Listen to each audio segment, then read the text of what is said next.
Já vimos Theo estrangeiro, Theo peregrino e agora a gente vê Theo retornando. E quando retorna à casa, uma festa está esperando. Por que dessa festa, padre?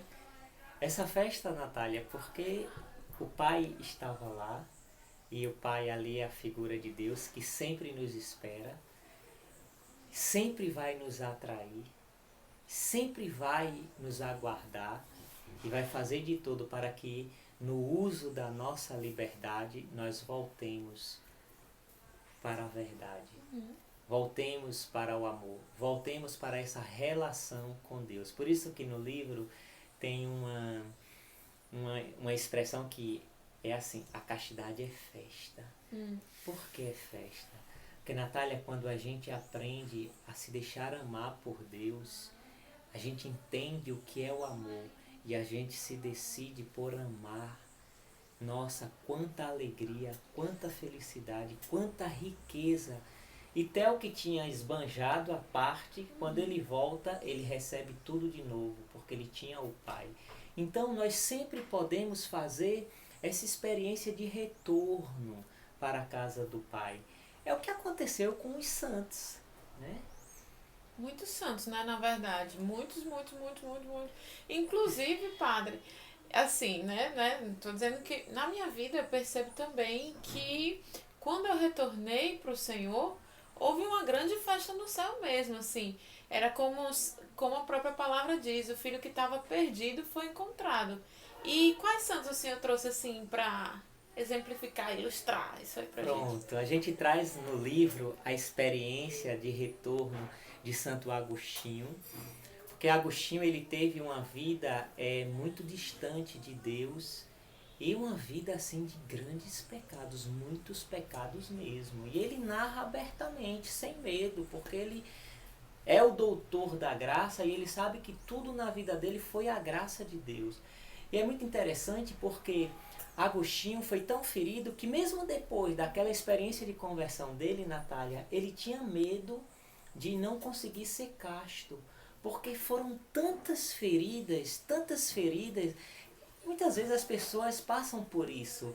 Elas, por experiências, por ter ido longe demais, por tantas feridas, elas acham que não vão conseguir, é impossível.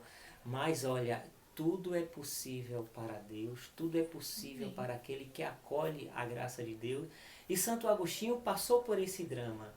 É muito notório e muito belo quando ele mesmo narra que toda a vida que ele sentia um impulso no coração de pedir a Deus a castidade, o que é que acontecia? Ele sentia como uma voz interior que dizia assim, não, amanhã, amanhã, deixa para depois.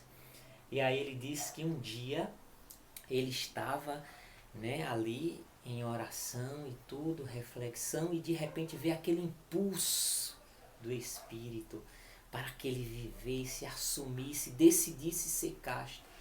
E aí, novamente, aquela vozinha interior. Só que naquele dia ele diz: amanhã, amanhã, por que amanhã? Não, eu só tenho hoje, eu só tenho agora para ser casto.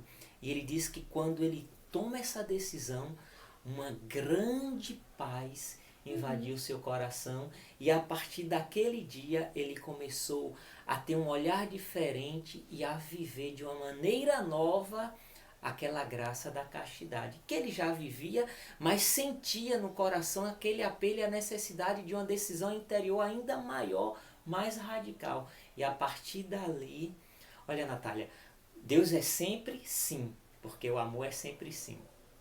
Quando a gente diz sim, mesmo com nossas imperfeições, com nossas fraquezas, com nossas feridas, com tudo aquilo que está dentro de nós, ou tudo aquilo que está fora de nós, mas quando há um sim diante do outro, não tem nada maior do que isso.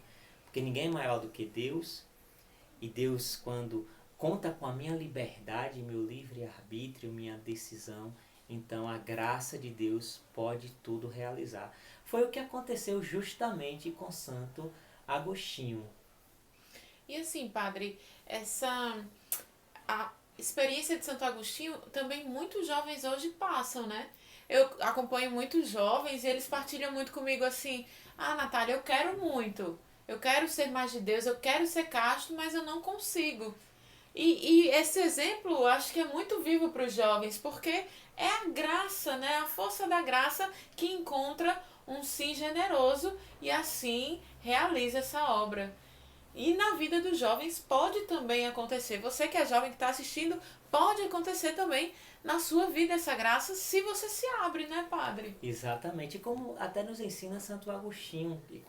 Quando a gente olha para a vida dos santos, a gente vê que todo santo tem um passado. Isso significa então que todo pecador tem um futuro, né? Então nós temos um futuro. Você tem um futuro. A graça de Deus inaugura para ti algo novo no presente, toca o teu passado e mais ainda te projeta num futuro diferente, possível, é possível com a graça de Deus, não com as nossas forças, né? A gente, como a gente viu, e a nossa colaboração, como nós vimos no vídeo de ontem, é possível viver então a castidade. Olha, Natália, eu fico imaginando Maria Madalena. Eita. Né? Maria Madalena era uma mulher da vida. Você sabe o que isso significa? Nós sabemos bem o que isso significa. E aquela mulher, quando foi encontrada, fez seu encontro, sua experiência com Jesus, teve a sua vida totalmente transformada pela misericórdia, sua sexualidade ordenada. E hoje, no Oriente, Maria Madalena goza de um título, preste atenção, que no normal se diz somente de Nossa Senhora, que é Virgem. Meu Deus. Ela é venerada, Natália, como a Virgem Madalena. Aí você pode perguntar, nossa, como uma prostituta tocada por Deus? Isso é a graça, Natália, daquilo que a gente pode chamar de revirginização do coração. Sim. Né? Que é aquela virgindade até mais profunda. Porque uma pessoa ela pode, por exemplo, ter tido muitas experiências, mas com o toque da graça e com a vida casta, ela pode se tornar no coração, e é uma virgindade que vai além da dimensão até física, é até mais profunda. Claro, tem todo o seu valor, a gente não está aqui comparando, mas para dizer que Maria Madalena se tornou e hoje é venerada como a Virgem, porque teve toda a sua história, sua sexualidade, sua afetividade, toda ordenada. Imagina aí que era um fio descascado de todos os lados e recebe a castidade, aquela capa nova, aquela proteção nova, e agora passou a canalizar todo o amor dela para Jesus, e assim seu seguimento e assim a missão. Eu percebo, né, que a experiência com Deus na vida dela transformou tudo, né? Mudou tudo ali e devolveu a ela dignidade, né? Deu a ela um novo nome. Eu me lembro, né, da passagem quando Jesus aparece ressuscitado, que chama primeiro mulher, ela não reconhece. Sim. E quando ele diz Maria, ela diz Senhor. Ela reconhece, né? Como se Jesus devolveu de tal forma a dignidade a ela, né?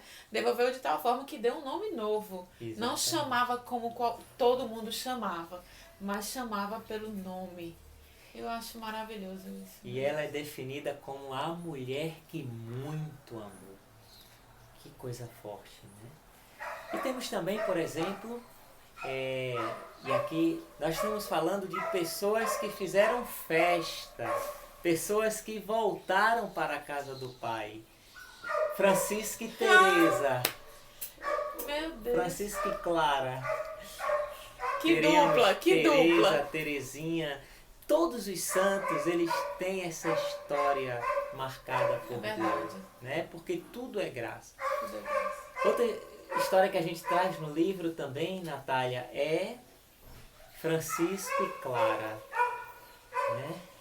Porque é muito bela. Muitas vezes se tenta imaginar que Francisco e Clara eram apaixonados um pelo outro. Não, eles eram apaixonados pela mesma pessoa. Né? E essa pessoa fazia com que eles tivessem um olhar na mesma direção. E aí a gente contempla também como a castidade nos capacita a relacionamentos profundos de amizade, como aconteceu com esses dois santos. E ainda mais, eu lembro, Natália, e esses dias foi contigo, eu partilhei, né, aquela história de um amigo meu, né, muito próximo, que muito belo, isso me marcou profundamente, né, de dois jovens, a jovem se apaixona pelo jovem, mas por ser uma pessoa de oração, ela vai rezar, e aí quando ela vai rezar, Deus diz para ela o seguinte: olha, eu não te dei essa pessoa para isso, eu te dei como um amigo. E aí aquela pessoa começou a trabalhar aquele apaixonamento e superou. Né? Porque nem sempre todo apaixonamento é vontade de Deus. É verdade. Nem todo sentimento é vontade de Deus. Né? Mas você vê como... E ela garantiu assim aquela amizade, não perdeu aquela amizade. Mas ainda assim, né, a castidade também nos faz, então, nos relacionar assim com as pessoas, de uma maneira íntegra, inteira, desinteressada, e também com as coisas. É muito bela uma música, e essa música ela está traduzida e está no livro, Natália. Eu gosto muito, que ela é italiana e diz assim, que chorando Francisco, disse um dia a Jesus: amo o sol, amo as estrelas, amo Clara e as irmãs, amo o coração do homem e amo, Senhor, todas as coisas belas da vida. E ele faz essa oração chorando, porque ele diz a Jesus: ó meu Jesus, tu me deves perdoar. Por quê? Porque só a ti eu deveria amar.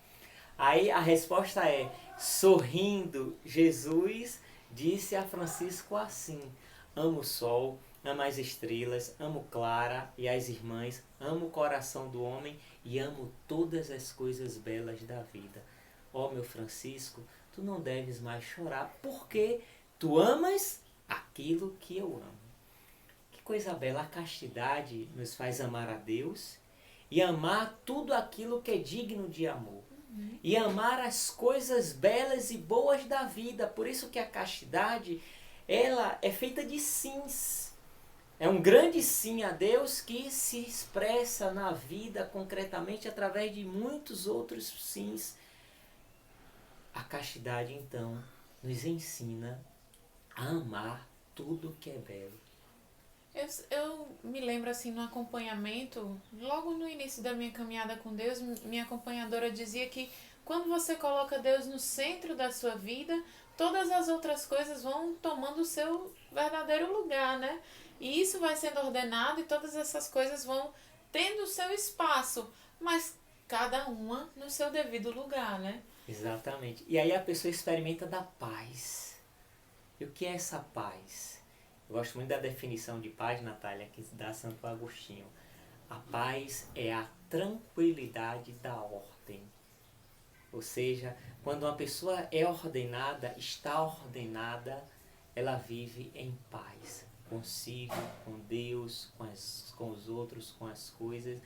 E ela sabe desfrutar das coisas belas e boas da vida.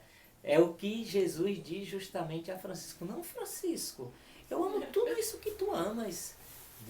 E é muito belo também porque quando a gente olha para a vida dos santos, esses que fizeram festas nas suas vidas, porque voltaram para a casa do Pai, voltaram para Deus, voltaram e viveram um caminho de santidade, é muito belo nós vermos como eles são mestres de relações.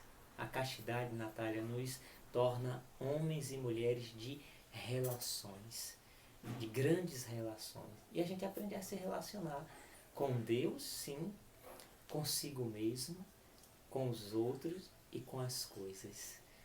Por isso que só quem é casto faz festa, de fato. É verdade. Sabe deixar amar e aprende a amar.